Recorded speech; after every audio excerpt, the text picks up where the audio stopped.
again, in thunder, lightning, or in rain. When the hurly-burly's done, when the battle's lost and won, that will be at the set of sun. Where the place? Upon the hill, there to meet with Macbeth. I come, grey bulkin. And it calls anon. Fair is foul and foul is fair, all through the fog and filthy air.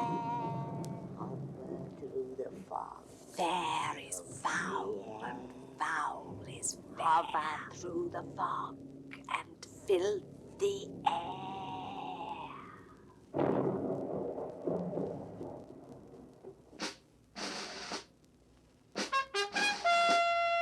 What bloody man is that? He can report as seemeth by his plight of the revolt, the newest state.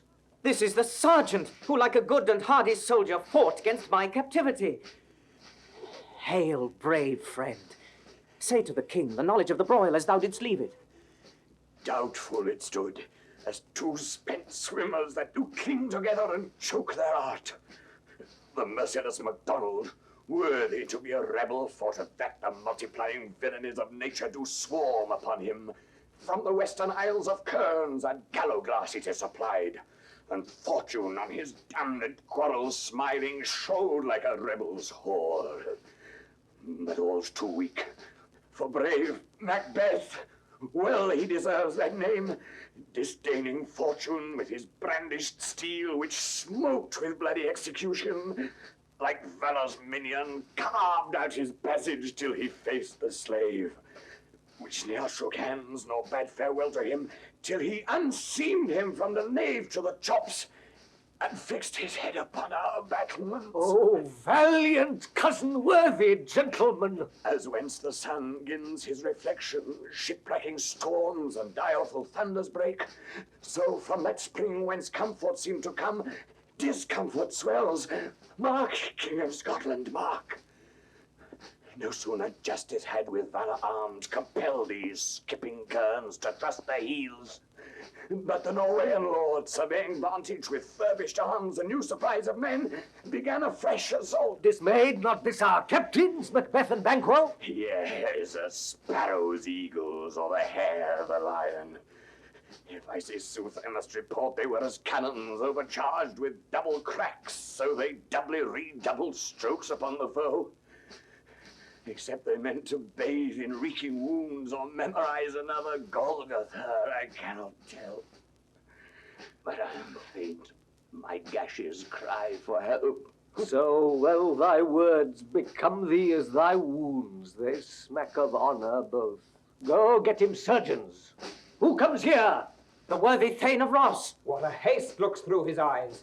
So should he look that seems to speak things strange. God save the king! Whence camest thou, worthy Thane? From Fife, great king, where the Norwegian banners flout the sky and fan our people cold. Norway himself, with terrible numbers, assisted by that most disloyal traitor, the Thane of Cawdor, began a dismal conflict, till that Bellona's bridegroom, lapped in proof, confronted him with self-comparisons, point against point, rebellious arm against arm, curbing his lavish spirit, and to conclude, the victory fell on us. Great happiness!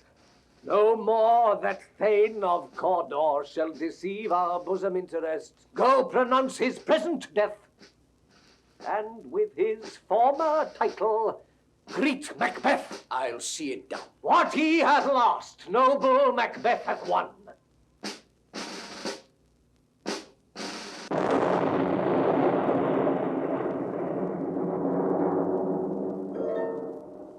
Where hast thou been, sister? Killing swine, sister, where thou? A sailor's wife hath chestnuts in her lap, and mounched and mounched and mounched. Give me, quoth I, aroint thee, witch, the rump-fed Ronion cries. Her husband's to Aleppo gone, master of the tiger. But in a sieve I'll did a sail, and like a rat without a tail, I'll do and I'll do. I'll give thee a Without kind, and I myself have all the hour, and the very ports they blow, all the quarters that they know with a shipman's card. I'll drain him dry as hay. Sleep shall neither night nor day hang upon his penthouse lid. He shall live a man forbid, weary 7 nights, 9 times 9. Shall he dwindle, peak, and pine? Though his bark cannot be lost, yet it shall be tempest-tossed. Look what I have. Show me. Here I have a pilot's thumb, racked as homeward he did come. A drum, Macbeth doth come. The weird sisters hand in hand, posters of the sea and land, thus to go about, thrice to thine, and thrice to mine, and thrice again to make up 9. Peace. The charm is wound. So foul and fair a day I have not seen. How far is go to Forest? What are these? So withered and so wild in their attire that look not like the inhabitants of the earth, and yet are not. Live you? Or are you aught that man may question? You seem to understand me. By each at once her choppy finger laying upon her skinny lips. You should be women. Yet your beards forbid me to interpret that you are so. Speak, if you can. What are you? All hail, Macbeth. Hail to thee, Thane of Glam. All hail, Macbeth. Hail to thee, Thane of Cawdor. All hail, Macbeth, that shalt be king hereafter. Sir, why do you start? Seem to fear things that do sound so fair. In the name of truth, are ye fantastical, or that indeed which outwardly ye show? My noble partner, you greet with present grace and great prediction of noble having and of royal hope. But he seems rapt withal. To me you speak not. If you can look into the seeds of time and say which grain will grow and which will not, speak then to me, who neither beg nor fear your favors nor your hate. Hail. Hail. Hail. Lesser than Macbeth, and greater. Not so happy, yet much happier. Thou shalt get kings, though thou be none. So all hail Macbeth and Banquo. Banquo and Macbeth. All hail. Stay, you imperfect speakers. Tell me more. By Simon's death, I know I'm Thane of Glamis. But how of Cawdor? The Thane of Cawdor lives, a prosperous gentleman. And to be king stands not within the prospect of belief no more than to be Cawdor. Say from whence you owe this strange intelligence, or why upon this blasted heath you stop our way with such prophetic greeting. Speak, I charge you! The earth hath bubbles as the water has, and these are of them. Whither are they vanished? Into the air. And what seemed corporal melted as breath into the wind. Would they had stayed. Were such things here as we do speak about? Or have we eaten on the insane root that takes the reason prisoner? Your children shall be kings. You shall be king. And Thane of Cawdor too, went it not so? To the self-same tune and words. Who's here? The king hath happily received, Macbeth, the news of thy success. And when he reads thy personal venture in the rebels' fight, his wonders and his praises do contend, which should be thine or his. Silenced with that, in viewing o'er the rest of the self-same day, he finds thee in the stout Norwegian ranks nothing afeard of what thyself didst make strange images of death. As thick as hail came post with post, and every one did bear thy praises in his kingdom's great defence, and poured them down before him. We are sent to give thee from our royal master thanks, only to herald thee into his sight, not pay thee. And for an earnest of a greater honour, he bade me from him call thee Thane of Cawdor. In which edition, hail, most worthy Thane, for it is thine. What? Can the devil speak true? The Thane of Cawdor lives. Why do you dress me in borrowed robes? Who was the Thane lives yet, but under heavy judgment bears that life which he deserves to lose. Whether he was combined with those of Norway, or did line the rebel with hidden help and vantage, or that with both he laboured in his country's wrack, I know not.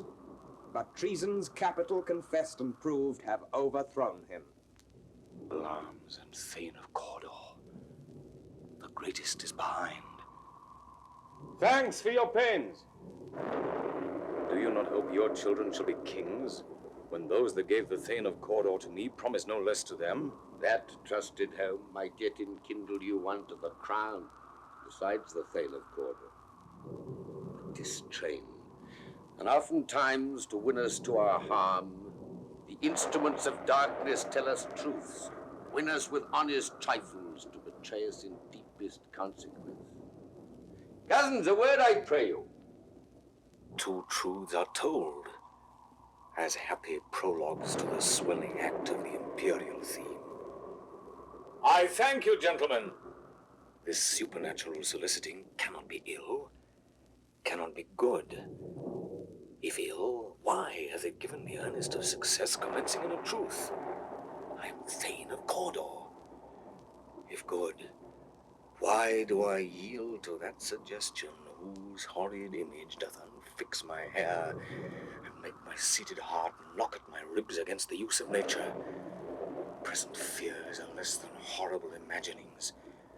My thought, whose murder yet is but fantastical, shakes so my single state of man that function is smothered in surmise, and nothing is but what is not. Look how our partner's rapt. If chance will have me king, why, chance may crown me without my stir. New honors come upon him like our strange garments, cleave not to their mold, but with the aid of use. Come what come may, time and the hour runs through the roughest day. Worthy Macbeth, we stay upon your leisure. Give me your favor. My dull brain was wrought with things forgotten. Kind gentlemen, your pains are registered where every day I turn the leaf to read them. Let us toward the king. Think upon what hath chanced, and at more time, the interim having waited, let us speak our free hearts each to other. Very gladly. Till then, enough. Come, friends.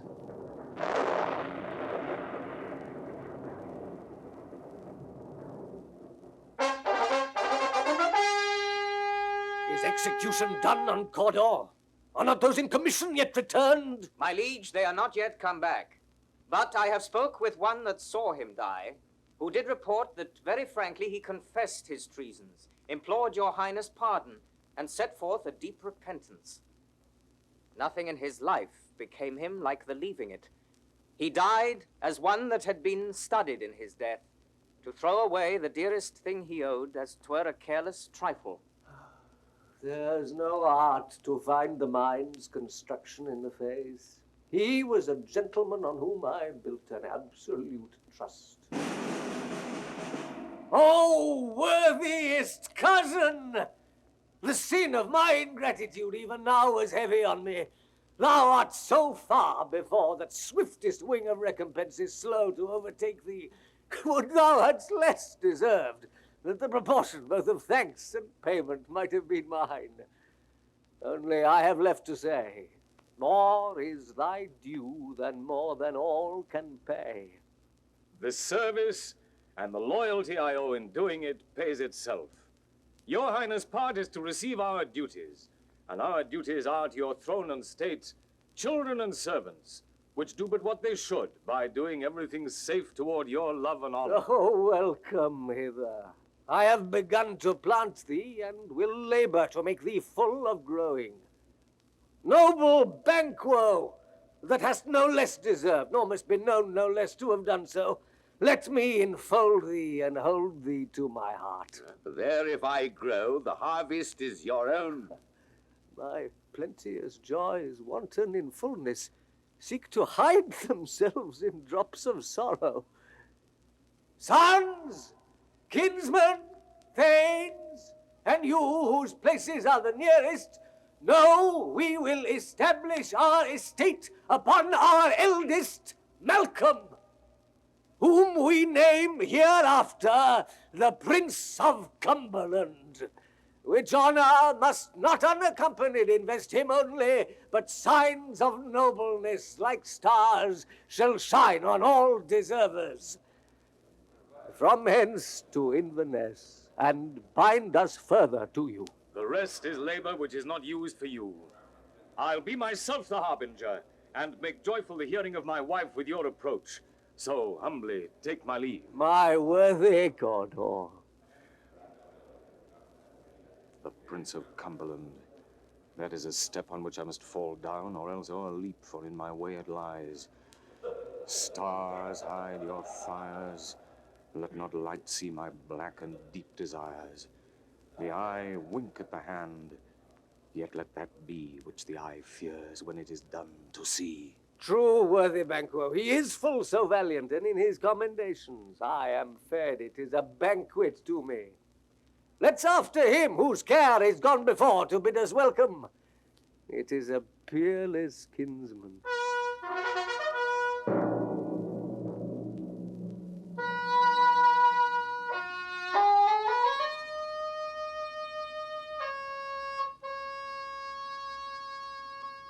They met me in the day of success, and I have learned from the perfectest report that they have more in them than mortal knowledge. When I burned in desire to question them further, they made themselves air into which they vanished.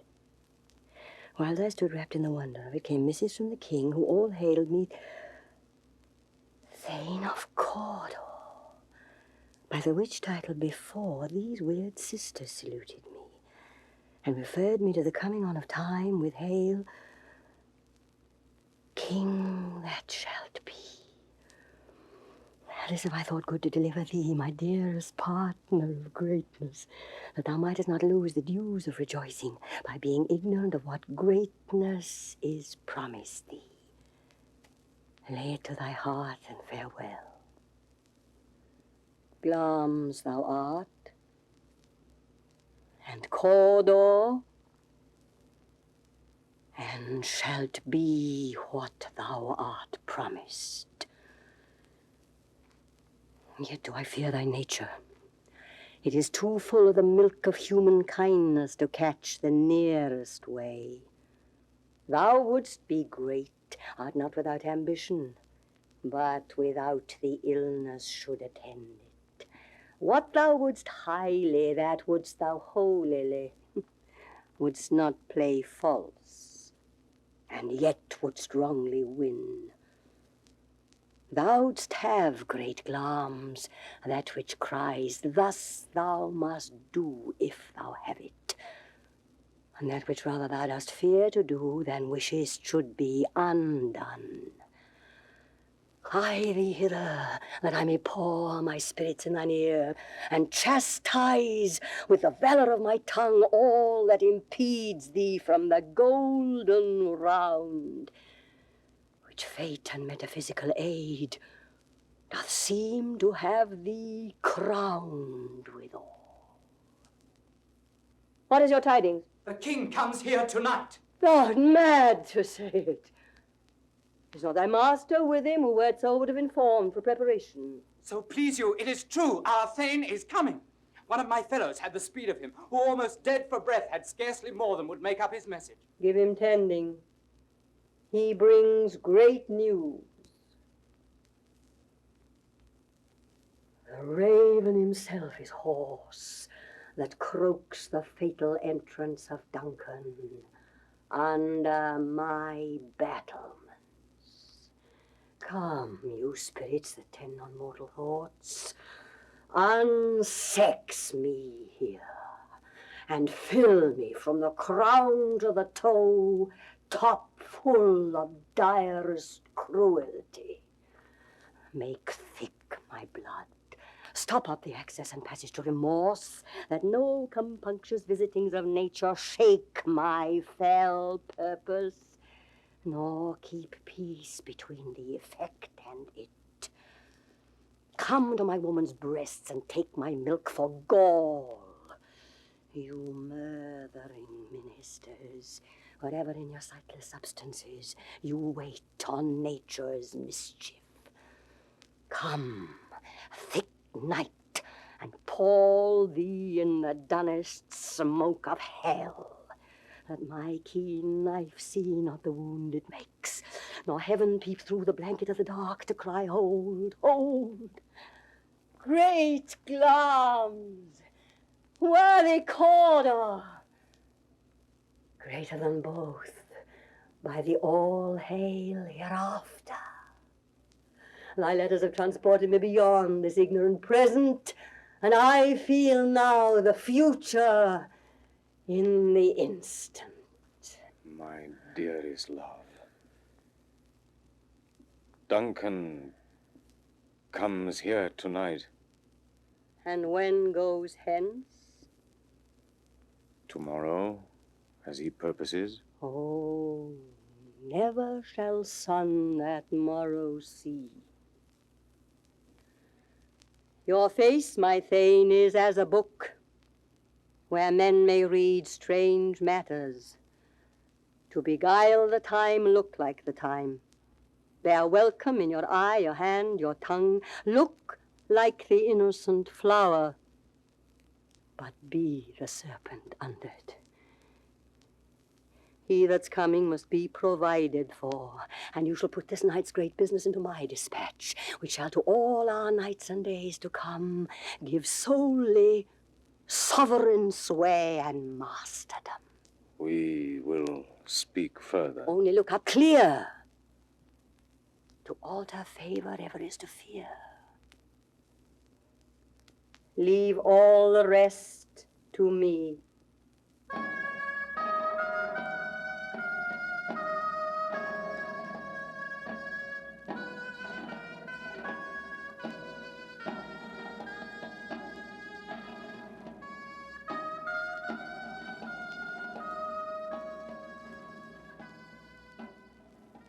This castle hath a pleasant seat. The air nimbly and sweetly recommends itself unto our gentle senses. Ah, this guest of summer, the temple-haunting martlet, does approve by his loved mansionry that the heaven's breath smells wooingly here. No jutted frieze, buttress, nor coign of vantage, but this bird hath made his pendant bed and procreant cradle. Where they most breed and haunt, I have observed the air is delicate. See our honored hostess. The love that follows us sometime is our trouble, which still we thank as love.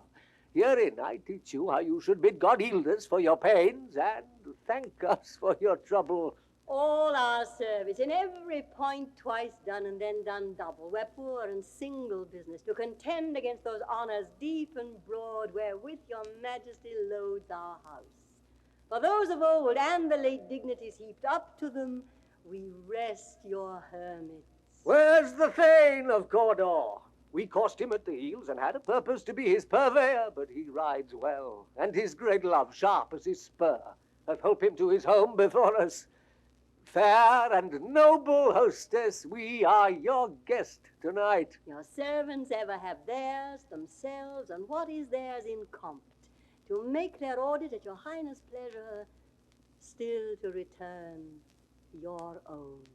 Give me your hand. Conduct me to mine host. We love him highly, and shall continue our graces towards him. By your leave, hostess.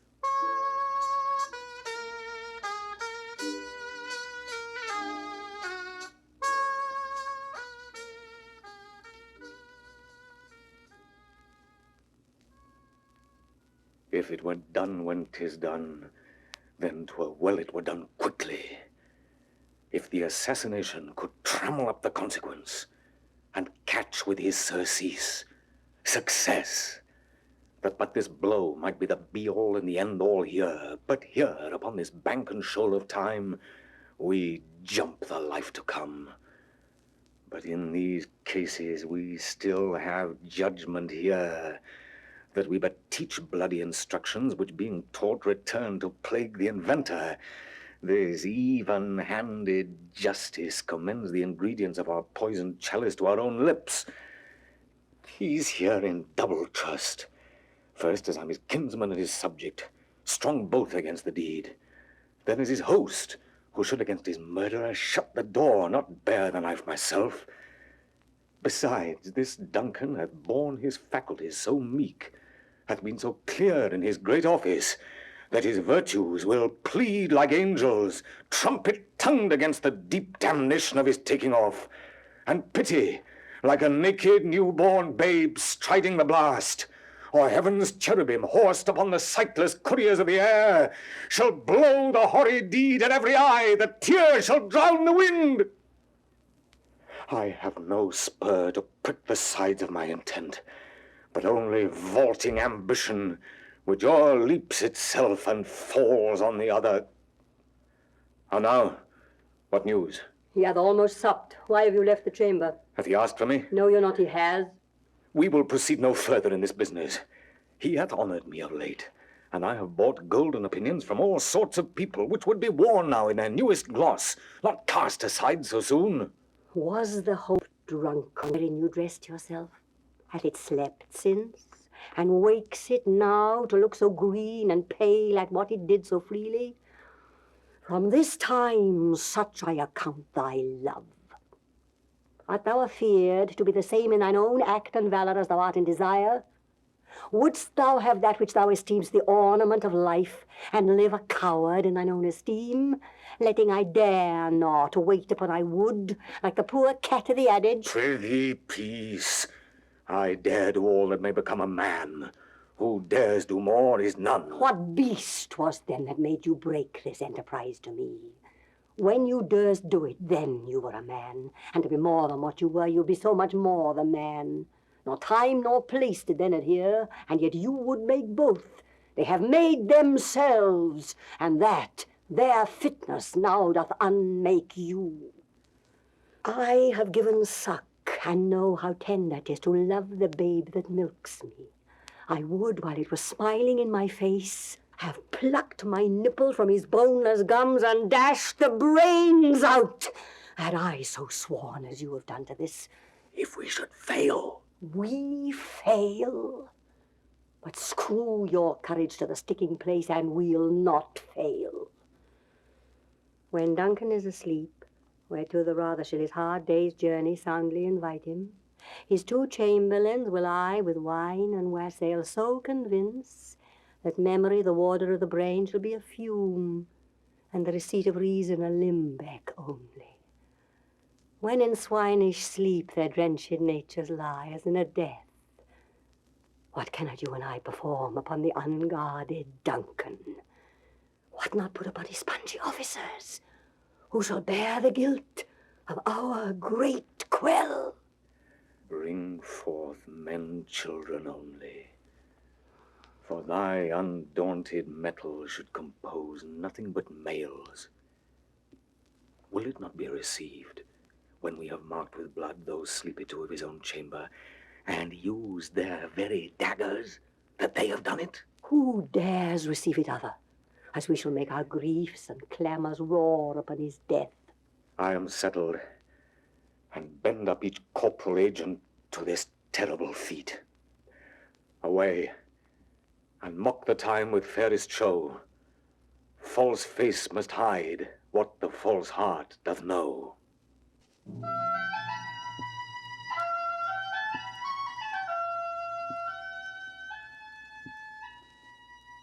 How goes the night, boy? The moon is down. I have not heard the clock. She goes down at 12. I take 'tis later, sir. Oh, take my sword. There's husbandry in heaven. Their candles are all out. Take thee that too. If this summons lies like lead upon me, yet I would not sleep. Powers restrain in me the cursed thoughts that nature gives way to in repose. Give me my sword. Who's there? A friend. What, sir? Not yet at rest? The king's abed. He has been in unusual pleasure and sent forth great largess to your offices. This diamond he greets your wife withal, by the name of most kind hostess, and shut up in measureless content. Being unprepared, our will became the servant to defect, which else should free have wrought. All's well. I dreamt last night of the three weird sisters. To you they have showed some truth. I think not of them. Yet, when we can entreat an hour to serve, we would spend it in some words upon that business, if you would grant the time. At your kindest pleasure. If you shall cleave to my consent when 'tis, it shall make honor for you. So I lose none in seeking to augment it, but still keep my bosom franchised and allegiance clear, I shall be counselled. Good repose the while. Thanks, sir. The like to you. Go. Bid thy mistress, when my drink is ready, she strike upon the bell. Get thee to bed.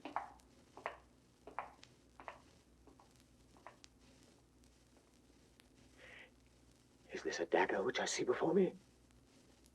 The handle toward my hand. Come, let me clutch thee. I have thee not, and yet I see thee still. Art thou not fatal vision, sensible to feeling as to sight? Or art thou but a dagger of the mind, a false creation proceeding from the heat-oppressed brain? I see thee yet, in form as palpable as this which now I draw. Thou marshallest me the way that I was going, and such an instrument I was to use. Mine eyes have made the fools of the other senses, or else worth all the rest. I see thee still, and on thy blade and dudgeon gouts of blood, which was not so before. There is no such thing. It is the bloody business which informs thus to mine eyes. Now, o'er the one half world, nature seems dead, and wicked dreams abuse the curtained sleep.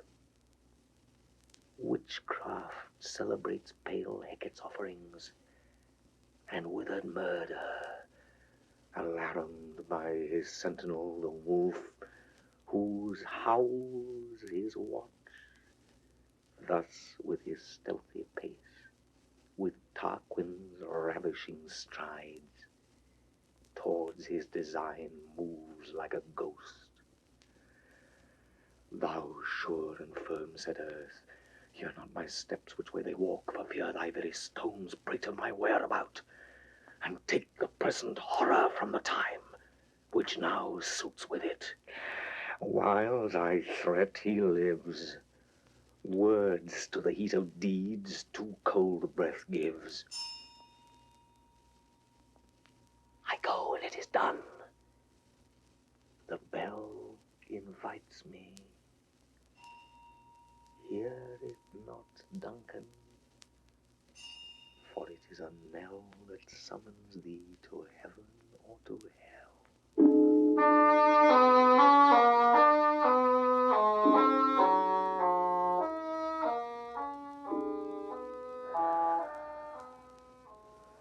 That which has made them drunk has made me bold. What hath quenched them hath given me fire. Hark! Peace! It was the owl that shrieked, the fatal bellman which gives the sternest good night. He is about it. The doors are open, and the surfeited grooms do mock their charge with snores.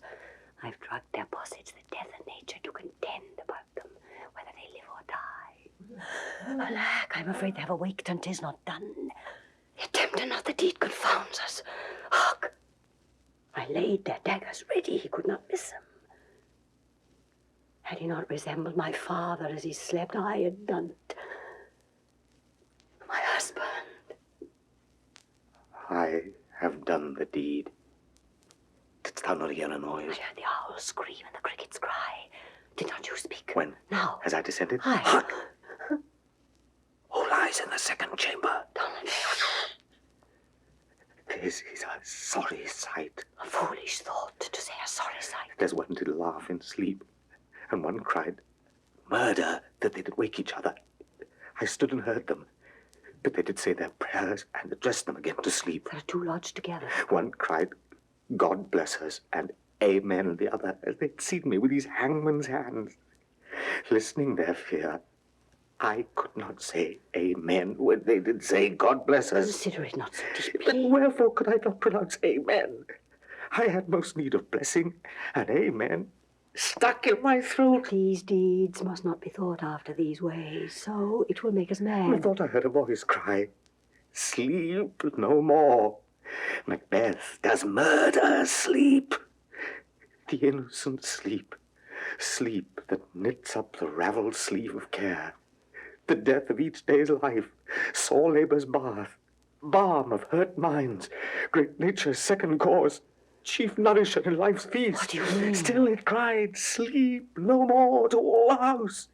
Glamis hath murdered sleep, and therefore Cawdor shall sleep no more. Macbeth shall sleep no more. Who was it that thus cried? Why, worthy Thane, you do unbend your noble strength to think so brain-sickly of things. Go, get some water and wash this filthy witness from your hand. Why did you bring these daggers from the place? They must lie there. Go, carry them, and smear the sleepy brooms with blood. I'll go no more. I'm afraid to think what I've done. Look on again, I dare not. Infirm of purpose. Give me the daggers. Sleeping and the dead are but as pictures. Tis the eye of childhood that fears a painted devil. If he do bleed, I'll gild the faces of the grooms withal, for it must seem their guilt.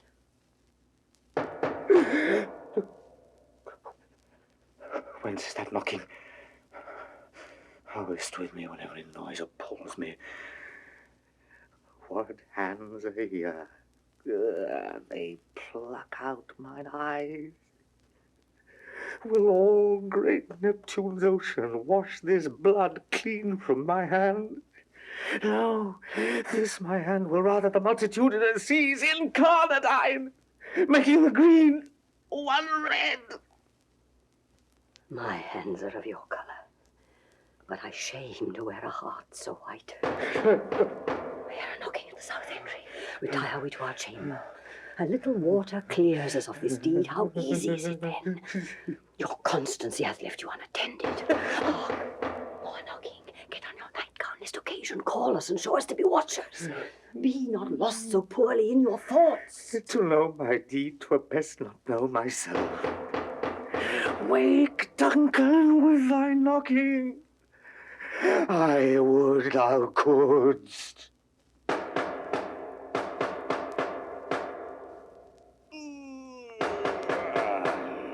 Oh, here's a knocking indeed. Oh, if a man were porter of Hellgate, he should have old turning the key. No. Who's there in the name of Beelzebub? Here's a farmer that hanged himself on the expectation of plenty. Come in time. Have napkins enough about you. Here you'll sweat for it. No. Who's there in the other devil's name? Oh, faith, here's an equivocator that could swear in both the scales against either a scale, who committed treason enough for God's sake, yet could not equivocate to heaven. Oh, come in, equivocator. Oh, no. Who's there? Faith, here's an English tailor come hither for stealing out of a French hose, eh? Come in, tailor. Here you may roast your goose. No, never it quiet. Where are you? But, this place is too cold for hell. I'll devil porter it no further. I had thought to have let in some of all professions, that go the primrose way to the everlasting bonfire. Anon. I pray you, remember the porter. Was it so late, friend, ere you went to bed, that you do lie so late? Oh, faith, sir, we were carousing till the second cock. And drink, sir, is a great provoker of three things. What three things does drink especially provoke? Marry, sir. Nose painting, sleep, and urine. Literally, sir, it provokes and unprovokes. It provokes the desire, but it takes away the performance. Therefore, much drink may be said to be an equivocator with lechery. It makes him, and it mars him. It sets him on, and it takes him off. It persuades him, and disheartens him. Makes him stand to, and not stand to. In conclusion, equivocates him in a sleep, and giving him the lie, leaves him. And he drink gave thee the lie last night. That it did, sir, in the very throat on me.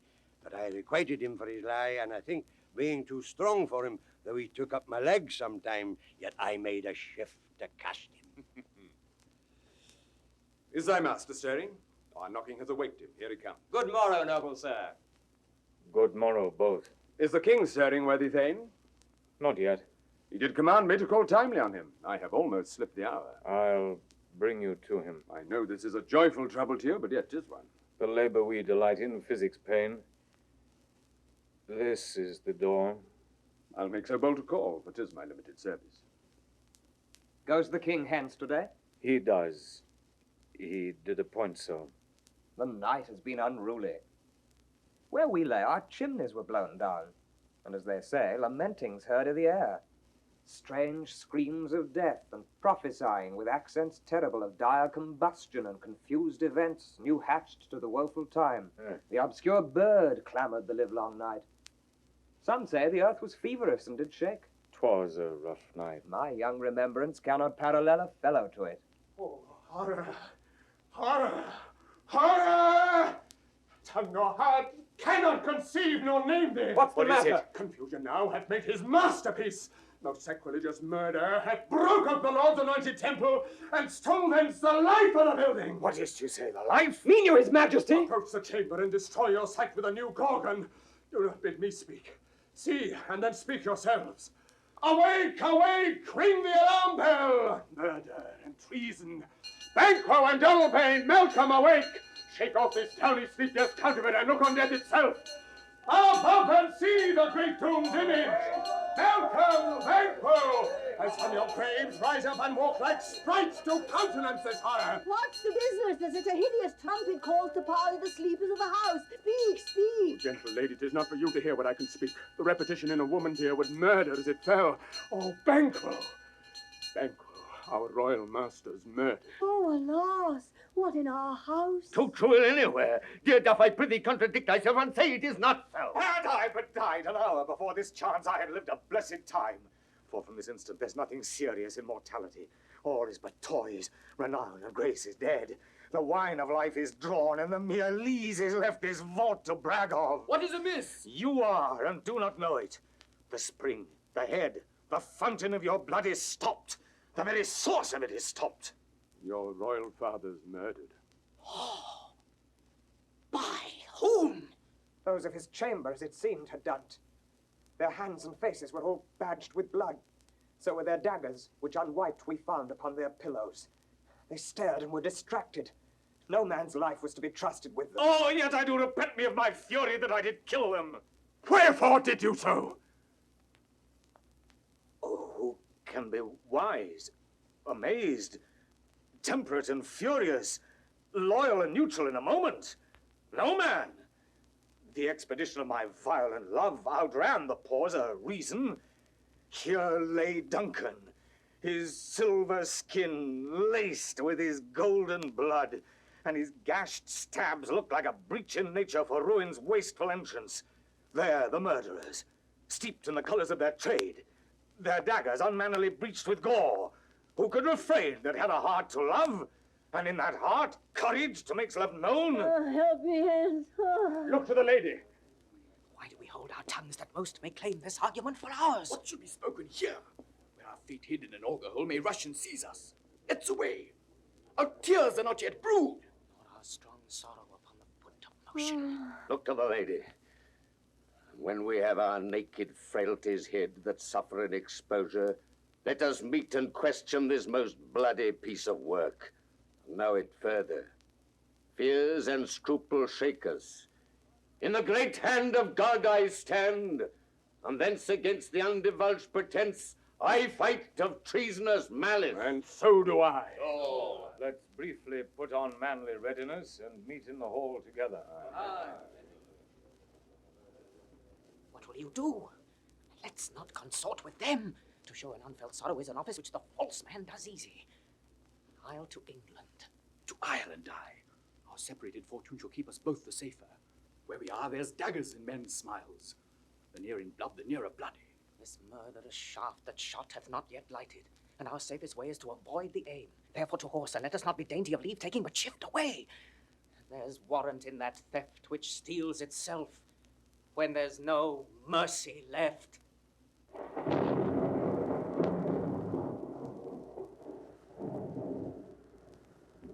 70 I can remember well, within the volume of which time I have seen hours dreadful and things strange.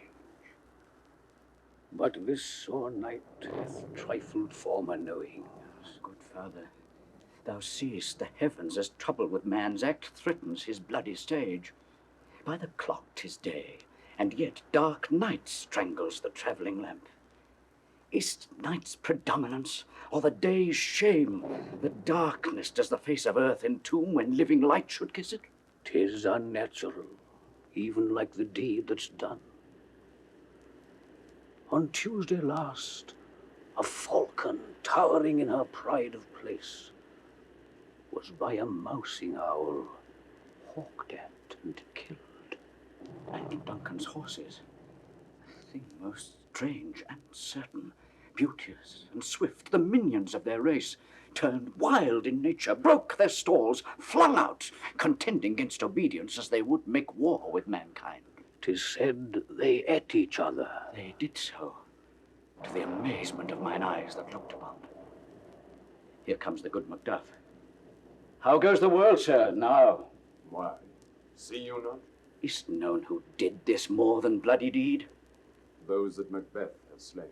Alas, the day. What good could they pretend? They were suborned. Malcolm and Donalbain, the king's 2 sons, are stolen away and fled, which puts upon them suspicion of the deed. Against nature still. Thriftless ambition that wilt ravin up thine own life's means. Then 'tis most like the sovereignty will fall upon Macbeth. He is already named and gone to Scone to be invested. Where is Duncan's body? Carried to Combe, the sacred storehouse of his predecessors and guardian of their bones. Will you to Scone? No, cousin. I'll to Fife. Well, I will thither. Well, may you see things well done there. Adieu. Lest our old robes sit easier than our new. Farewell, father. God's benison go with you, and with those that would make good of bad, and friends of foes.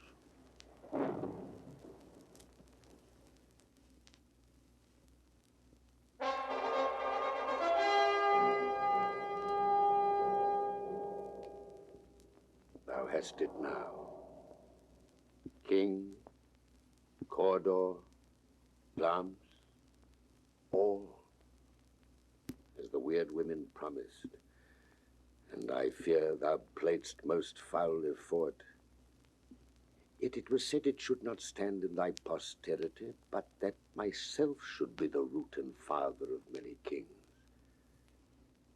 If there come truth from them, as upon thee, Macbeth, their speeches shine, why, by the verities on thee made good, may they not be my oracles as well, and set me up in hope, perhaps no more. Here's our chief guest. If he had been forgotten, it had been as a gap in our great feast, and all thing unbecoming. Tonight we hold a solemn supper, sir, and I'll request your presence. Let your highness command upon me, to which my duties are with the most indissoluble tie forever knit. Ride you this afternoon? Aye, my good lord. We should have else desired your good advice, which still hath been both grave and prosperous in this day's council. But we'll take tomorrow. Is far you ride? Oh, as far, my lord, as will fill up the time twixt this and supper. Go not my horse the better, I must become a borrower of the night for a dark hour or twain. Fail not our feast. My lord, I will not. We hear our bloody cousins are bestowed in England and in Ireland, not confessing their cruel parricide, filling their hearers with strange invention. But of that tomorrow, when therewithal we shall have cause of state craving us jointly. Hie you to horse, adieu, till you return at night. Goes Fleance with you? Aye, my good lord. Our time does call upon us. I wish your horses swift and sure of foot, and so I do commend you to their backs. Farewell. Let every man be master of his time till 7 at night. To make society the sweeter welcome, we will keep ourselves till supper time alone. While then, God be with you. Sirrah, a word with you. Attend those men our pleasure. They are, my lord, without the palace gate. Bring them before us. To be thus is nothing, but to be safely thus. Our fears in Banquo stick deep, and in his royalty of nature reigns that which would be feared. 'Tis much he dares, and to that dauntless temper of his mind he hath a wisdom that doth guide his valor to act in safety. There is none but he whose being I do fear, and under him my genius is rebuked, as it is said Mark Antony's was by Caesar. He chid the sisters when first they put the name of king upon me, and bade them speak to him. Then, prophet-like, they hailed him father to a line of kings. Upon my head they placed a fruitless crown, and put a barren sceptre in my gripe, thence to be wrenched with an unlineal hand, no son of mine succeeding. If it be so, for Banquo's issue have I filed my mind. For them the gracious Duncan have I murdered. Put rankers in the vessel of my peace only for them, and mine eternal jewel given to the common enemy of man to make them kings, the seed of Banquo kings. Rather than so, come fate into the list and champion me to the utterance. Who's there? Now, go to the door and stay there till we call. Was it not yesterday we spoke together? It was, so please your highness. Well, then, now have you considered of my speeches? Know that it was he in the times past which held you so under fortune, which you thought had been our innocent self. This I made good to you in our last conference. Passed in probation with you how you were borne in hand, how crossed, the instruments, who wrought with them, and all things else that might to half a soul into a notion crazed, say, thus did Banquo. You made it known to us? I did so, and went further, which is now our point of second meeting. Do you find your patience so predominant in your nature that you can let this go? Are you so gospelled to pray for this good man and for his issue, whose heavy hand hath bowed you to the grave and beggared yours forever? We are men, my liege. In the catalogue you go for men, as hounds and greyhounds, mongrels, spaniels, curs, shops, water rugs, and demi-wolves are clept all by the name of dogs. The valued file distinguishes the swift, the slow, the subtle, the housekeeper, the hunter, every one according to the gift which bounteous nature hath in him closed, whereby he does receive particular addition from the bill that writes them all alike, and so of men. Now, if you have a station in the file, not in the worst rank of manhood, say it, and I will put that business in your bosoms whose execution takes your enemy off, grapples you to the heart and love of us, who wear our health but sickly in his life, which in his death were perfect. I am one, my liege, whom the vile blows and buffets of the world hath so incensed that I am reckless what I do to spite the world. And I another, so weary with disasters, tugged with fortune, that I would set my life on any chance to mend it or be rid of. Both of you know Banquo was your enemy. True, my lord. So is he mine. And in such bloody distance that every minute of his being thrust against my nearest of life. And though I could, with bare-faced power, sweep him from my sight and bid my will avouch it, yet I must not, for certain friends that are both his and mine, whose loves I may not drop, but wail his fall, who I myself struck down. And thence it is that I to your assistance do make love, masking the business from the common eye for sundry weighty reasons. We shall, my lord, perform what you command us. Though our lives... Your spirit shine through you. Within this hour at most, I will advise you where to plant yourselves, acquaint you with a perfect spy of the time, the moment on't, for it must be done tonight. And something from the palace. Always thought that I require a clearness, and with him, to leave no rubs nor botches in the work, Fleance, his son, that keeps him company, whose absence is no less material to me than is his father's, must embrace the fate of that dark hour. Resolve yourselves apart, I'll come to you anon. We are resolved, my lord. I'll call upon you straight, abide within. It is concluded. Banquo, thy soul's flight, if it find heaven, must find it out tonight.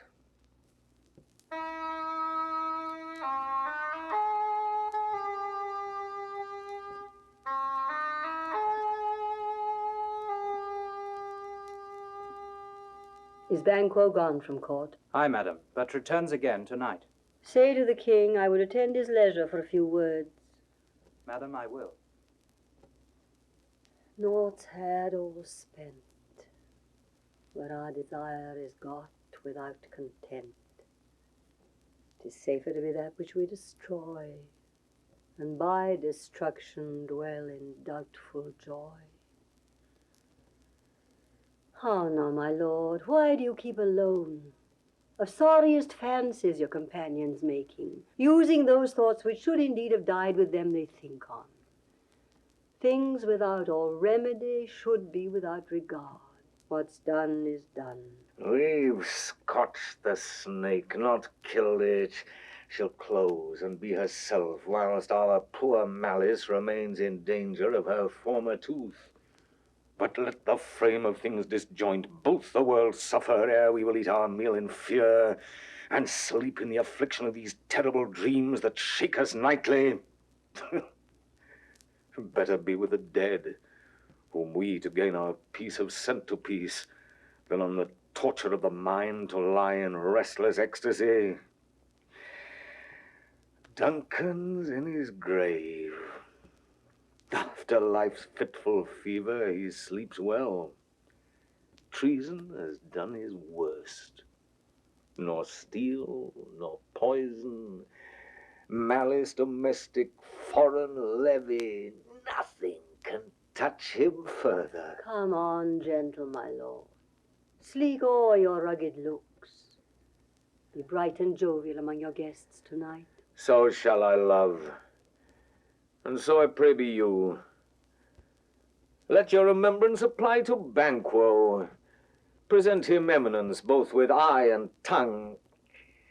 Unsafe the while that we must lave our honours in these flattering streams, and make our faces vizards to our hearts, disguising what they are. You must leave this. Oh, full of scorpions is my mind, dear wife. Thou knowest that Banquo and his Fleance lives. But in them nature's copy's not eternal. There's comfort yet. They are assailable. Then be thou jocund. Ere the bat hath flown his cloistered flight, ere to black Hecate summons the shard-born beetle with his drowsy hums hath rung night's yawning peal, there shall be done a deed of dreadful note. What's to be done? Be innocent of the knowledge, dearest Chuck, till thou applaud the deed. Come, sealing night, scarf up the tender eye of pitiful day, and with thy bloody and invisible hand cancel and tear to pieces that great bond which keeps me pale. Light thickens, and the crow makes wing to the rooky wood. Good things of day begin to droop and drowse, whiles night's black agents to their praise do rouse. Thou marvelst at my words, but hold thee still. Things bad begun make strong themselves by ill. So, prithee, go with me.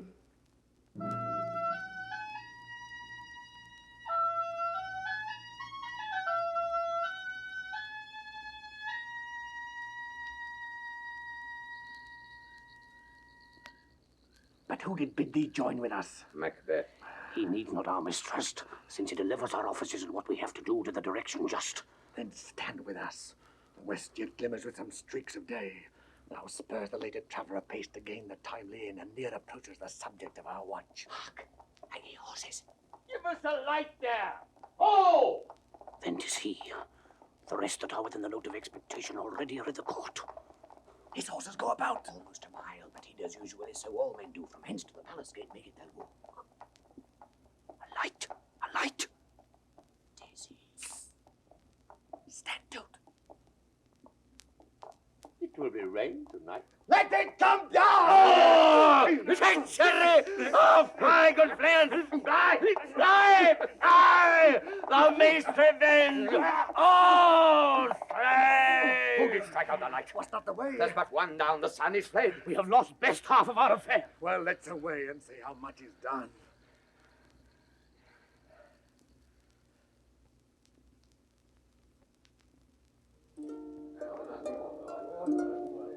You know your own degrees. Sit down. At first and last, a hearty welcome. Thanks, Your Majesty. Ourself will mingle with society and play the humble host. Our hostess keeps her state, but in best time we will require her welcome. Pronounce it for me, sir, to all our friends, for my heart speaks they are welcome. See, they encounter thee with their heart's thanks. Both sides are even. Here I'll sit in the midst. Be large in mirth, and on we'll drink a measure the table round. There's blood upon thy face. 'Tis Banquo, sir. 'Tis better thee without than he within. Is he dispatched? My lord, his throat is cut, but I did for him. Thou art the best of the cutthroats. Yet he's good that did the like for Fleance. If thou didst it, thou art the nonpareil. Most royal sir, Fleance is escaped. Comes my fit again. I had else been perfect, whole as the marble, founded as the rock, as broad and general as the casing air. But now I'm cabined, cribbed, confined, bound into saucy doubts and fears.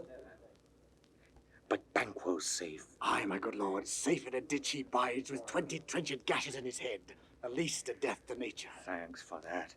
There the grown serpent lies. The worm that's fled hath nature that in time will venom breed. No teeth for the present. Get thee gone. Tomorrow we'll hear ourselves again. I know. My royal lord, you do not give the cheer. The feast is sold, that is not often vouched while 'tis a making 'tis given with welcome. To feed were best at home. From thence the sauce to meat is ceremony. Meeting were bare without it. Sweet remembrance, sir. Now, good digestion wait on appetite, and health on both. May it please your highness, sit. Here had we now our country's honour roofed with the graced person of our Banquo present, who may I rather challenge for unkindness than pity for mischance. His absence, sir, lays blame upon his promise. Please, your highness, to grace us with your royal company. The table's full. Here is a place reserved, sir. Where? Here, my good lord. What is that moves, your highness? Which of you have done this? What, my good lord? Thou canst not say I did it! Never shake thy gory locks at me! Gentlemen, rise. His highness is not well. Sit, worthy friends. My lord is often thus and hath been from his youth. Pray you keep seat. The fit is momentary, but I thought he will again be well. If much you note him, you shall offend him and extend his passion. Feed and regard him not. Are you a man? Aye, and a bold one that dare look on that which might appall the devil. Oh, proper stuff.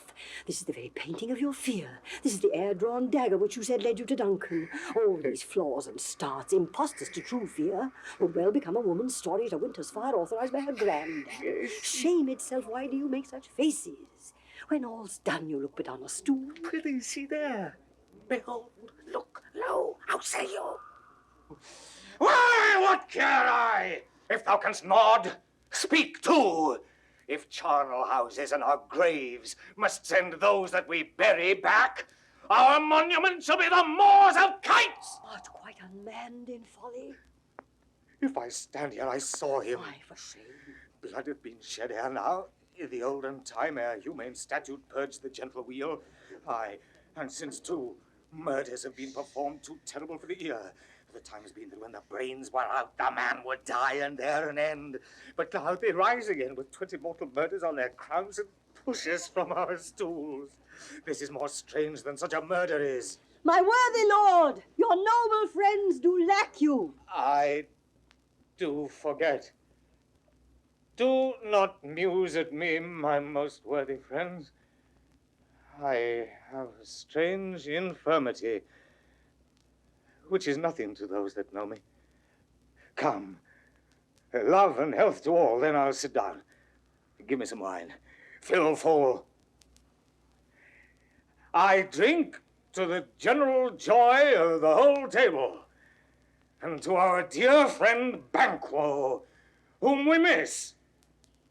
Would he were here!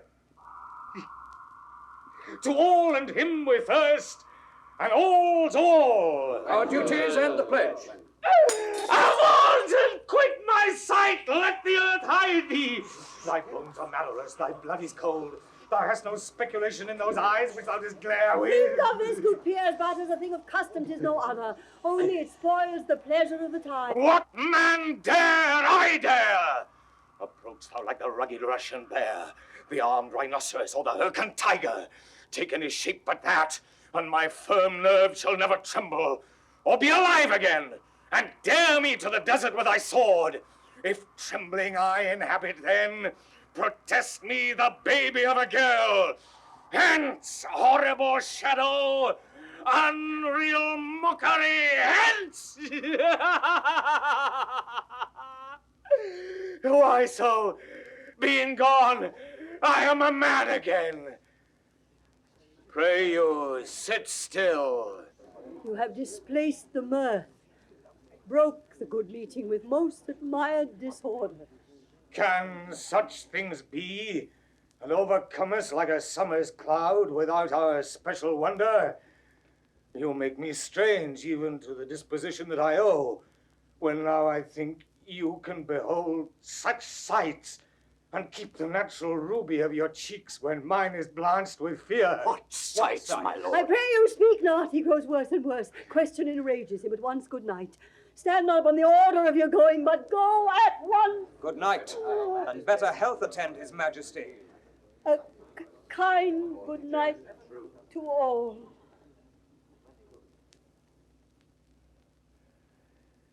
It will have blood, they say. Blood will have blood. Stones have been known to move, and trees to speak. Augurs and understood relations have by maggot pies and choughs and rooks brought forth the secrets man of blood.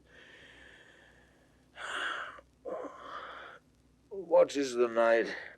Almost at odds with morning, which is which. How sayest thou that Macduff denies his person at our great bidding? Did you send to him, sir? I hear it by the way. But I will send... There's not a one of them, but in his house I keep a servant feed. I will tomorrow, and betimes I will, to the weird sisters. More shall they speak, for now I am bent to know by the worst means the worst.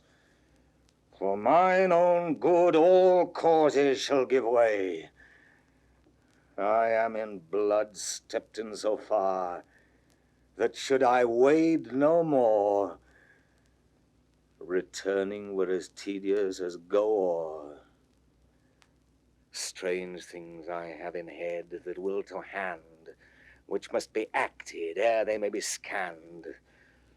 You lack the season of all natures. Sleep. Come, we'll to sleep. My strange and self-abuse is the initiate fear that wants hard use. We are yet but young indeed.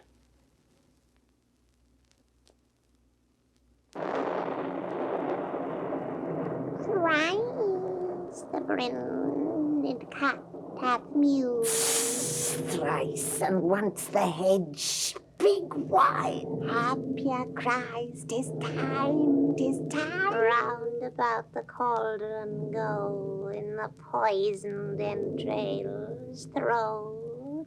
Toad, that under cold stone days and nights has 31 sweltered venom, sleeping god, boil thou first in the charmed pot. Double, double, toil and trouble, fire burn and cauldron bubble. Fillet of a fenny snake in the cauldron, boil and bake. Eye of newt and toe of frog, wool of bat and tongue of dog, adder's fork and blindworm's sting, lizard's leg and howlet's wing, for a charm of powerful trouble. Like a hell broth, boil.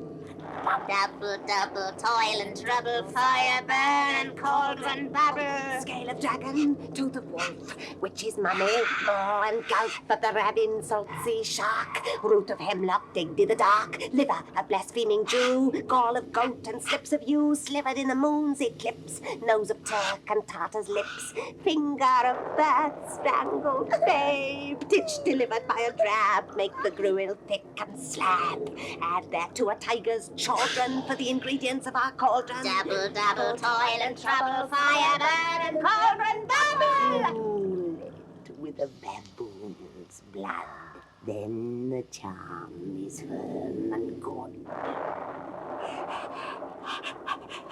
By the pricking of my thumbs, something wicked this way comes. Open locks, whoever knocks.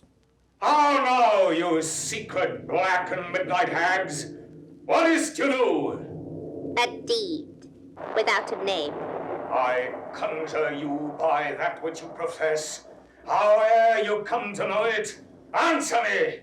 Though you untie the winds and let them fight against the churches, though the yeasty waves confound and swallow navigation up, though bladed corn be lodged and trees blown down, though castles topple on their warders' heads, though palaces and pyramids do slump their heads to their foundations, though the treasure of nature's Germans tumble all together even till destruction sicken, answer me to what I ask you.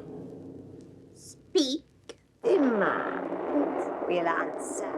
Say if thou'dst rather hear it from our mouths or from our masters. Call 'em! Let me see 'em!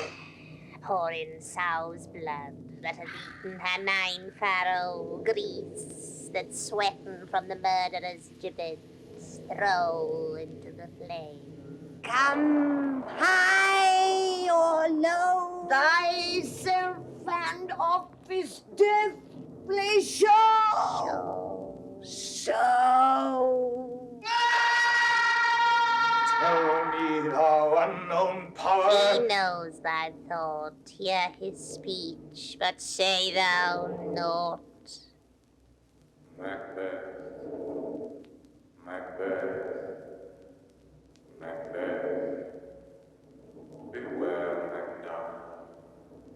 Beware the thane of fire. Dismiss me. Enough. Whate'er thou art, for thy good caution, thanks. Thou hast half my fear aright. But one word more. He will not be commanded. Here's another, more potent than the first. Macbeth! Macbeth! Macbeth! Had I 3 years, I'd hear thee. Be bloody, bold, and resolute. Love to scorn the power of man. For none of woman born shall harm Macbeth. Then live, Macduff. What need I fear of thee? But yet I'll make assurance double sure, and take a bond of fate. Thou shalt not live, that I may tell pale-hearted fear it lies, and sleep in spite of thunder. What is this that rises like the issue of a king, and wears upon his baby brow the round and top of sovereignty? Listen, but speak not to. Be lion-mettled, proud, and take no care who chafes, who frets, or where conspirers are. Macbeth shall never vanquished be until great Birnam wood to high Dunsinane hill shall come against him. That will never be! Who can impress the forest? Bid the tree unfix his earth-bound root.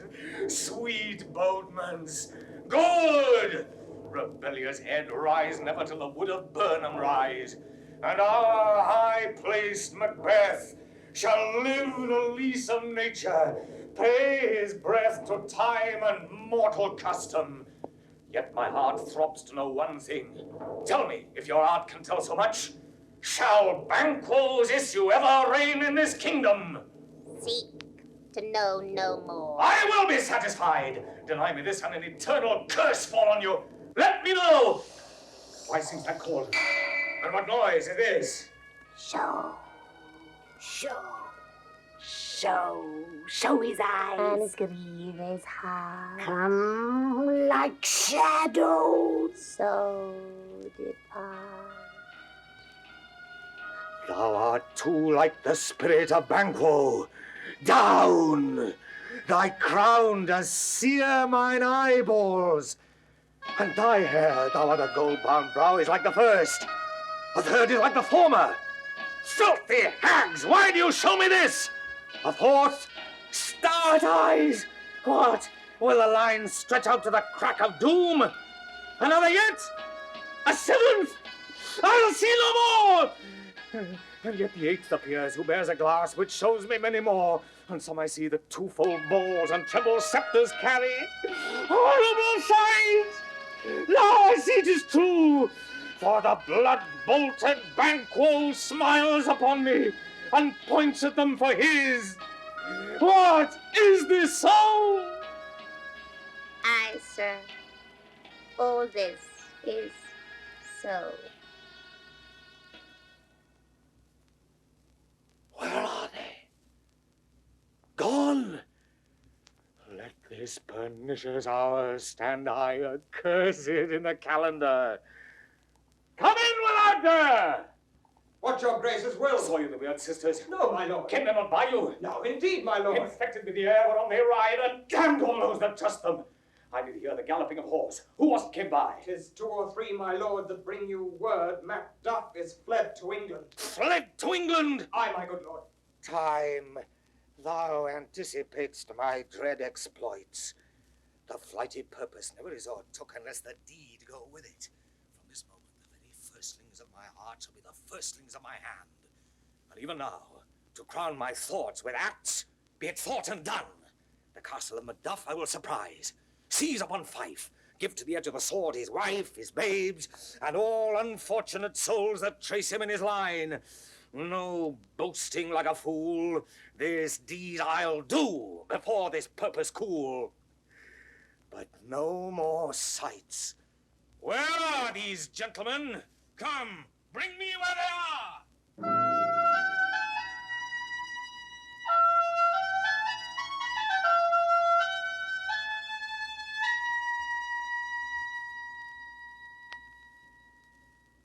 done to make him fly the land? You must have patience, madam. He had none.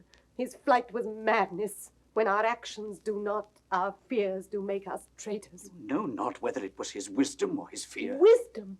To leave his wife, to leave his babes, his mansion and his titles in a place from whence himself does fly? He loves us not. He wants the natural touch. For the poor wren, the most diminutive of birds, will fight her young ones in her nest against the owl. All is the fear and nothing is the love. As little is the wisdom where the flight so runs against all reason. My dearest coz, I pray you school yourself. But for your husband, he is noble, wise, judicious, and best knows the fits of the season. I dare not speak much further. But cruel are the times when we are traitors and do not know ourselves, when we hold rumour from what we fear, yet know not what we fear, but float upon a wild and violent sea each way and move. I take my leave of you. Shall not be long, but I'll be here again. Things at the worst will cease, or else climb upward to what they were before. My pretty cousin, blessing upon you. Fathered he is, and yet he's fatherless. I am so much a fool. Should I stay longer, it would be my disgrace and your discomfort. I take my leave at once. Saire, your father's dead. And what will you do now? How will you live? As birds do, Mother. What? With worms and flies? With what I get, I mean. And so do they. Poor bird.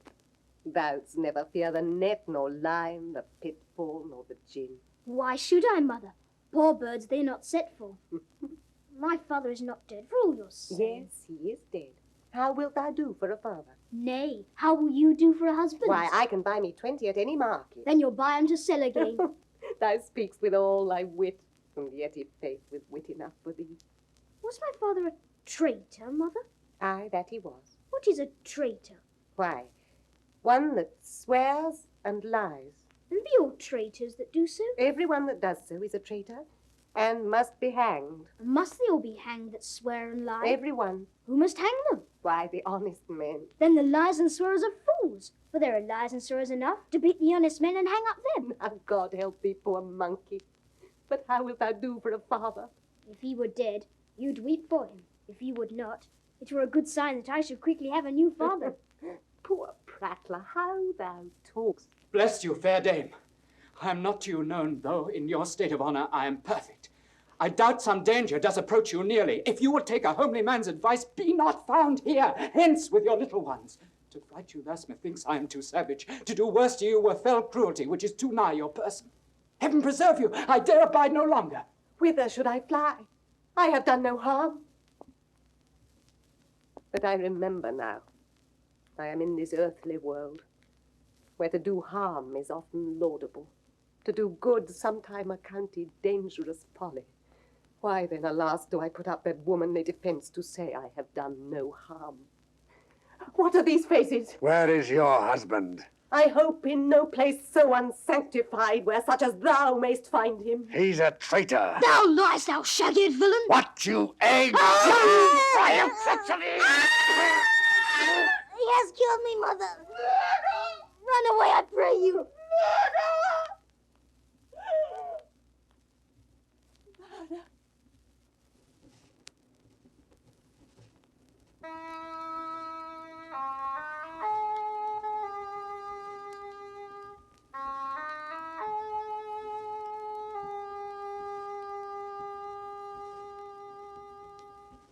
Let us seek out some desolate shade, and there weep our sad bosoms empty. Let us rather hold fast the mortal sword, and like good men bestride our downfall and birthdom.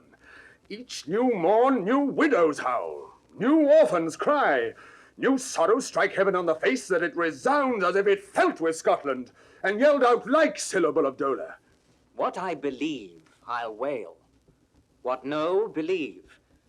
And what I can redress, as I shall find the time to friend, I will. But see, who comes here? My countryman, but yet I know him not. My ever-gentle cousin, welcome hither. I know him now. Good God, betimes remove the means that makes us strangers. Sir, amen. Stand Scotland where it did. Alas, poor country, almost afraid to know itself. It cannot be called our mother, but our grave, where nothing but who knows nothing is once seen to smile, where sighs and groans and shrieks that rent the air are made, not marked, where violent sorrow seems a modern ecstasy. The dead man's knell is there scarce asked for who, and good men's lives expire before the flowers in their caps, dying or ere they sicken. Oh, relation too nice, and yet too true. What's the newest grief? That of an hour's age doth hiss the speaker. Each minute teems a new one. How does my wife? Why, well. And all my children? Well, too. The tyrant has not battered at their peace. No, they were well at peace when I did leave them. Be not a niggard of your speech. How goes it? When I came hither to transport the tidings which I have heavily borne, there ran a rumour of many worthy fellows that were out, which was to my belief witnessed the rather for that I saw the tyrant's power afoot. Now is the time of help. Your eye in Scotland would create soldiers, make our women fight to doff their dire distresses. Be it their comfort, we are coming thither. Gracious England hath lent us good Siward and 10,000 men, an older and a better soldier, none that Christendom gives out. Would I could answer this comfort with the like. But I have words that would be howled out in the desert air where hearing should not latch them. What concern they? The general cause, or is it a fee grief due to some single breast? No mind that's honest, but in it shares some woe, though the main part pertains to you alone. If it be mine, keep it not from me. Quickly, let me have it. Let not your ears despise my tongue forever, which shall possess them with the heaviest sound that ever yet they heard. I guess it. Your castle is surprised. Your wife and babes savagely slaughtered. To relate the manner whereon the quarry of these murthered deer do had the death of you. Merciful heavens! What man? Ne'er pull your hat upon your brows. Give sorrow words. The grief that does not speak whispers the o'erfraught heart and bids it break. My children, too. Wife, children, servants, all that could be found. And I must be from thence. My wife will too. I have said. Be comforted. Let's make us medicines of our great revenge to cure this deadly grief. He has no children! All my pretty ones. Did you say all?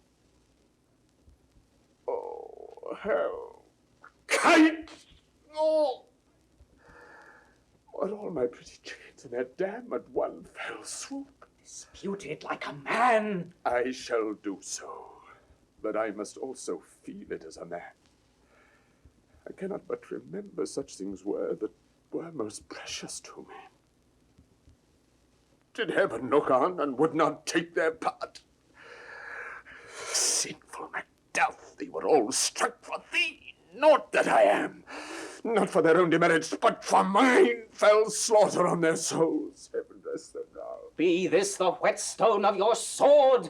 Let grief convert to anger. Blunt not the heart, enrage it. Oh, I could play the woman with mine eyes, and braggart with my tongue.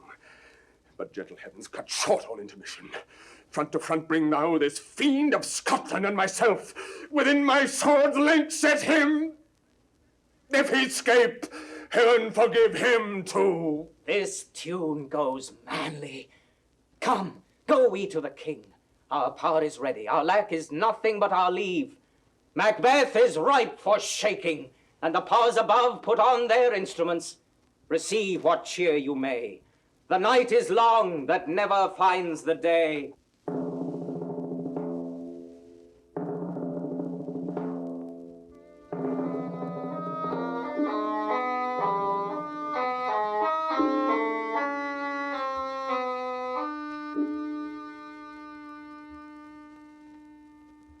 I have 2 nights watched with you, but can perceive no truth in your report. When was it she last walked? Since His Majesty went into the field, I have seen her rise from her bed, throw her nightgown upon her, unlock her closet, take forth a paper, fold it, write upon it, read it, afterwards seal it, and again return to bed. Yet all this while in a most fast sleep. A great perturbation in nature, to receive at once the benefit of sleep and do the effects of watching. In this slumbery agitation, Besides her walking and other actual performances, what at any time have you heard her say? That, sir, which I will not report after her. You may to me, and 'tis most meet you should. Neither to you nor anyone, having no witness to confirm my speech.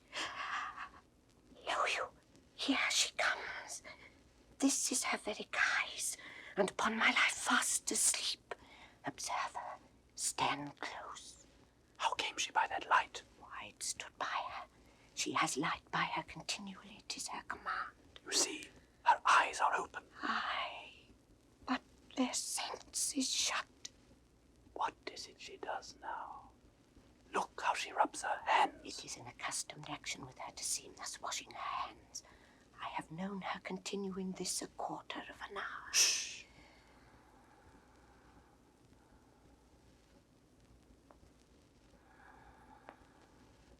Yet here's the spot. Hark, she speaks. I was sent on what comes from her, to satisfy my remembrance the more strongly. Out, damned spot, out, I say. One, two. Why then, 'tis time to do it.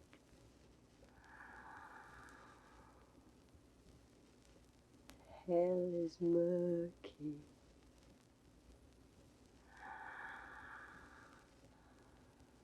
Fie, my lord, fie, a soldier and afeard. What need we fear? Who knows it, when none can call our power to account?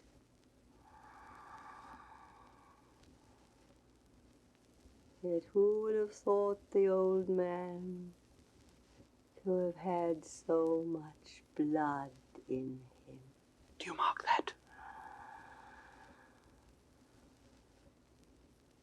The Thane of Fife had a wife. Where is she now? What? Will these hands ne'er be clean? No more of that, my lord, no more of that. You'll mar all with this starting. Go do, you have known what you should not. She has spoke what she should not, I'm sure of that. Heaven knows what she has known. Shh.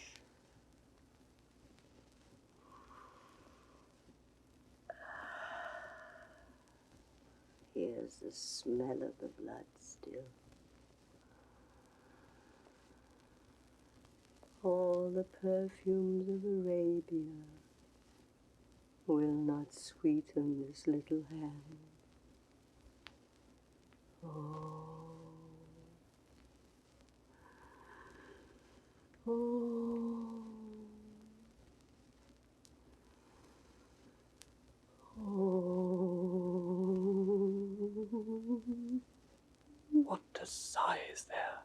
The heart is sorely charged. I would not have such a heart in my bosom for the dignity of the whole body. Well. Pray God it be, sir. This disease is beyond my practice. Yet I have known those which have walked in their sleep, who have died holily in their beds. Wash your hands. Put on your nightgown. Look not so pale. I tell you yet again, Banquo's buried. He cannot come out on his grave. Even so. To bed. There's knocking at the gate. Come, give me your hand. What's done cannot be undone.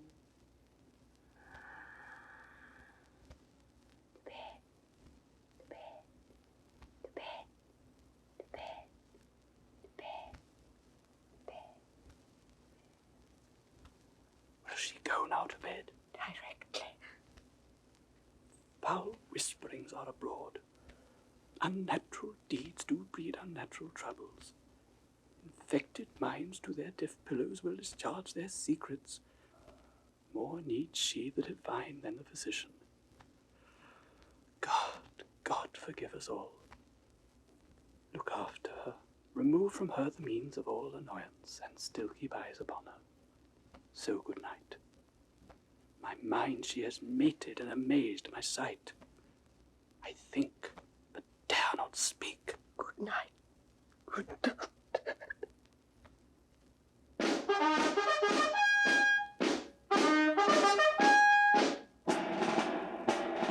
The English power is near, led on by Malcolm, his uncle Siward, and the good Macduff. Revenge is burning them, for their dear causes would to the bleeding and the grim alarm excite the mortified man. Near Burnham Wood shall we well meet them, that way are they coming. Who knows if Donalbain be with his brother? For certain, sir, he is not. I have a file of all the gentry. There is Siward's son and many unrough youths that even now protest their thirst of manhood. What does the tyrant? Great Duncan, he strongly fortifies. Some say he's mad. Others, that lesser hate him, do call it valiant fury. But for certain, he cannot buckle his distempered cause within the belt of rule. Now does he feel his secret murders sticking on his hands. Now minutely revolts upbraid his faith breach. Those he commands move only in command, nothing in love. Now does he feel his title hang loose about him like a giant's robe upon a dwarfish thief. Who then shall blame his pestered senses to recoil and start, when all that is within him does condemn itself for being there? Well, march we on, to give obedience where 'tis truly owed. Meet we the medicine of the sickly wheel, and with him pour we in our country's purge each drop of us. Or so much as it needs to dew the sovereign flower and drown the weeds. Make we our march towards Burnham.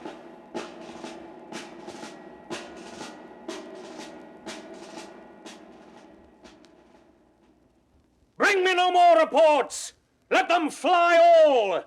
Till Burnham Wood remove to Dunsinane, I cannot taint with fear. What's the boy Malcolm? Was he not born of woman? The spirits that know all mortal consequences have pronounced me thus. Fear not, Macbeth. No man that's born of woman shall e'er have power upon thee. Then fly, false thanes, and mingle with the English epicures.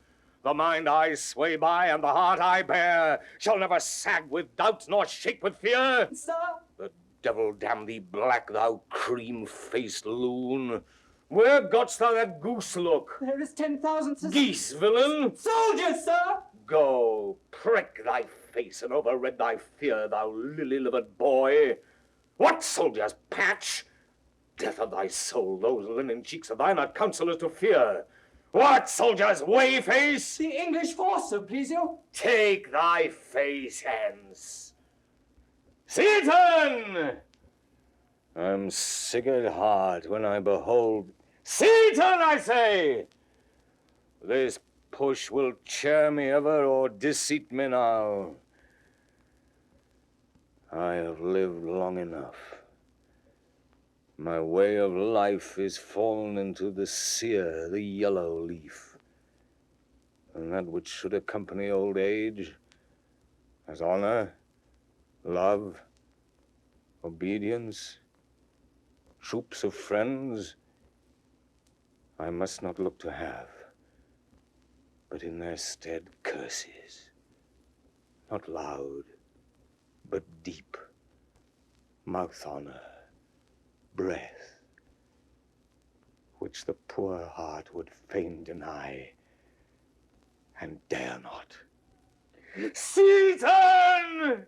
What's your gracious pleasure? What news more? All is confirmed, my lord, which was reported. I'll fight till from my bones my flesh be hacked. Give me my armor. 'Tis not needed yet. I'll put it on, send out more horses, scur the country round. Hang those that talk of fear. Give me mine armor.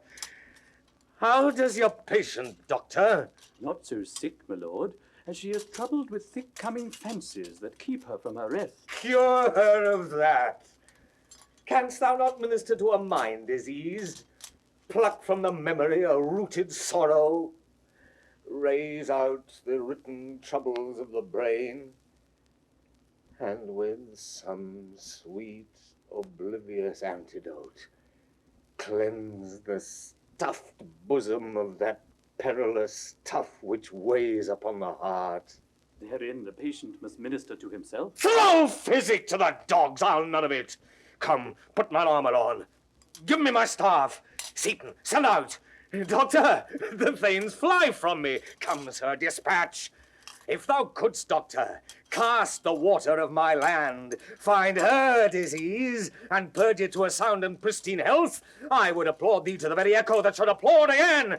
Pull it off, I say. What rhubarb, senna, or what purgative drug would scour these English hands, eh? Hearest thou of them? Aye, my good lord. Your royal preparation makes us hear something. Bring it after me! I will not be afraid of death and bane till Burnham Forest come to Dunsinane!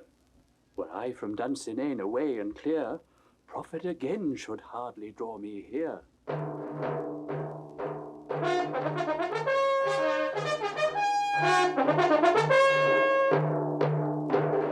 Cousins, I hope the days are near at hand that chambers will be safe. We doubted nothing. What wood is this before us? The wood of Burnham. Let every soldier hew him down a bough, and bear it before him. Thereby shall we shadow the numbers of our host, and make discovery err in report of us. It shall be done. We'll learn no other, but the confident tyrant keeps still in Dunsinane, and will endure our setting down before it. 'Tis his main hope. For where there is advantage to be given, both more and less have given him the revolt, and none serve with him but constrained things, whose hearts are absent too. Let our just censures attend the true event, and put we on industrious soldiership. The time approaches that will with due decision make us know what we shall say we have and what we owe. Thoughts speculative and unsure hopes relate, but certain issues strokes must arbitrate. Towards which advance the war!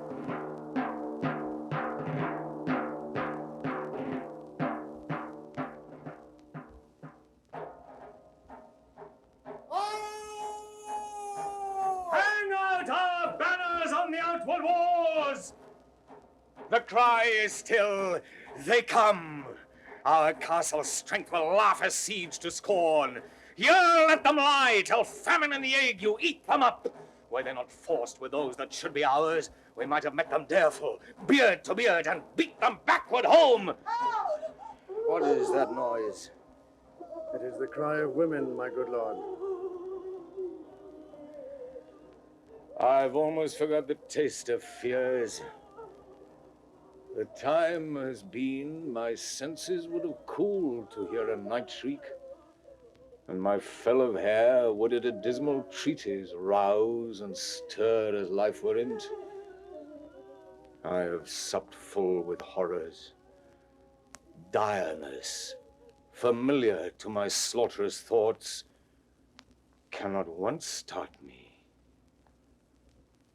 Wherefore was that cry? The queen, my lord, is dead. She should have died hereafter. There would have been a time for such a word. Tomorrow, and tomorrow, and tomorrow creeps in this petty pace from day to day, to the last syllable of recorded time. And all our yesterdays have lighted fools the way to dusty death. Out, out, brief candle. Life's but a walking shadow. A poor player that struts and frets his hour upon the stage, and then is heard no more. It is a tale told by an idiot, full of sound and fury, signifying nothing. Thou comest to use thy tongue, thy story. Quickly! Gracious, my lord. I should report that which I say I saw, but know not how to do it. Well, say, sir. As I did stand my watch upon the hill, I looked towards Burnham, and anon methought the wood began to move. Liar and slave! Let me endure your wrath, if be not so. Within this 3 mile, may you see it coming? I say a moving grove. Thou speakst false. Upon the next tree shalt thou hang alive till famine cling thee. If thy speech be sooth, I care not if thou dost for me as much. I pull in resolution and begin to doubt the equivocation of the fiend that lies like truth. Fear not till Burnham wood do come to Dunsinane, and our wood comes toward Dunsinane. Arm, and out! If this which here vouches does appear, there is nor flying hence nor tarrying here. I kin to be a weary of the sun, and wish the estate of the world were now undone. Ring the alarm bell! Blow wind, come rack, at least we'll die with harness on our back. Now near enough. Your leafy screens throw down and show like those you are. You, worthy uncle, shall with my cousin, your right noble son, lead our first battle. Worthy Macduff and we shall take upon what else remains to do according to our order. Fare you well. Do we but find the tyrant's power tonight, let us be beaten if we cannot fight. Make all our trumpets speak! Give them all breath! Those clamorous harbingers of blood and death!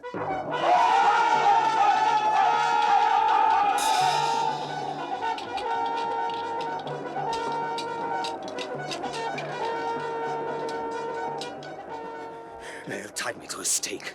I cannot fly, but bear-like I must fight the cause. What's he that was not born of woman? Such a one am I to fear, or none. What is thy name? Thou'lt be afraid to hear it. Oh, cause thyself a hotter name than any is in hell. My name's Macbeth. The devil himself could not pronounce a title more hateful to mine ear. No more fearful. Oh, lice the bored tyrant! With my sword I'll prove the lie thou speaks. Thou wast born of woman, but swords I smile at, weapons laugh to scorn, brandished by man that's of a woman born.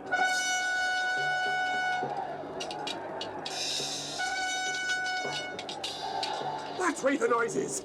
Tyrant, show thy face! If thou be a slain, and with no stroke of mine, my wife and children's ghost will haunt me still. I cannot strike at wretched kerns whose arms are hired to bear their slaves. Either thou, Macbeth, or else my sword with an unbattered edge I sheathe again undeeded. There thou shouldst be. By this great clatter one of greatest note seems booted. Let me find him, fortune, and more I beg not. This way, my lord. The castle's gently rendered. The tyrant's people on both sides do fight. The noble thanes do bravely in the war. The day almost itself professes yours, and little is to do. We have met with foes that strike beside us. Enter, sir, the castle. Why should I play the Roman fool and die on mine own sword? Whiles I see lives, the gashes do better upon them. Turn, hellhound. Turn. Of all men else I have avoided thee. But get thee back. My soul is too much charged with blood of thine already. I have no words. My voice is in my sword. Thou bloodier villain than terms can give thee out. Thou losest labor. As easy mayst thou the enchanted air with thy keen sword impresses make me bleed. Let fall thy blade on vulnerable crests.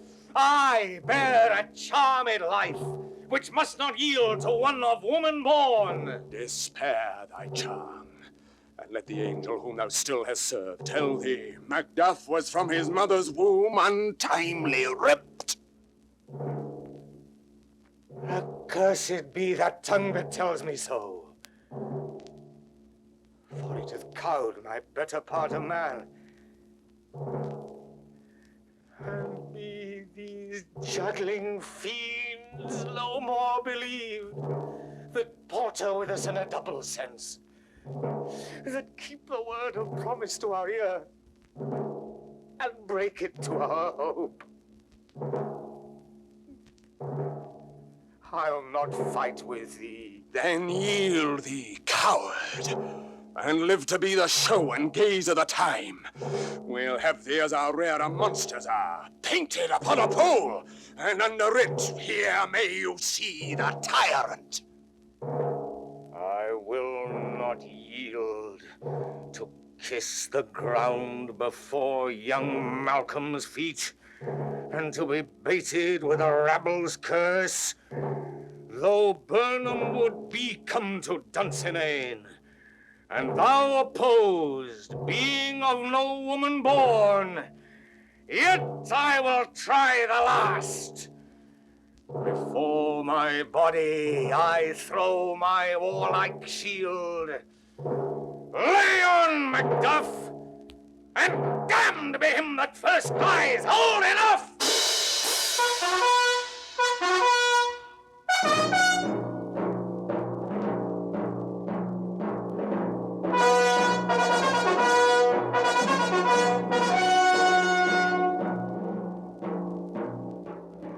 I would the friends we miss were safe arrived. Some must go off, and yet by these I see so great a day as this is chiefly bought. Macduff is missing, and your noble son. Your son, my lord, has paid a soldier's debt. He only lived but till he was a man, the which no sooner had his prowess confirmed in the unshrinking station where he fought, but like a man he died. Then he is dead.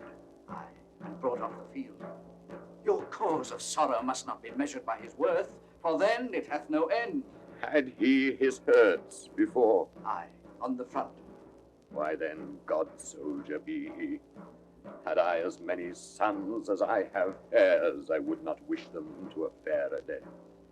And so his knell is nulled. He's worth more sorrow, and that I'll spend for him. He's worth no more. They say he parted well, and paid his score. And so God be with him. Here comes newer comfort. Hail, King, for so thou art. Behold where stands the usurper's cursed head. The time is free. I see thee compassed with thy kingdom's pearl, that speak my salutation in their minds, whose voices I desire, aloud with mine. Hail, King of Scotland!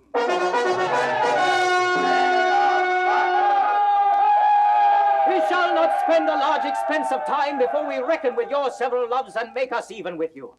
My thanes and kinsmen, henceforth be earls, the first that ever Scotland in such an honour named. What's more to do, which would be planted newly with the time, as calling home our exiled friends abroad that fled the snares of watchful tyranny, producing forth the cruel ministers of this dead butcher and his fiend-like queen, who, as 'tis thought, by self and violent hands took off her life.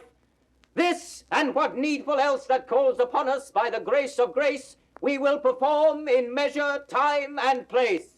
So thanks to all at once and to each one, whom we invite to see us crowned at Scone.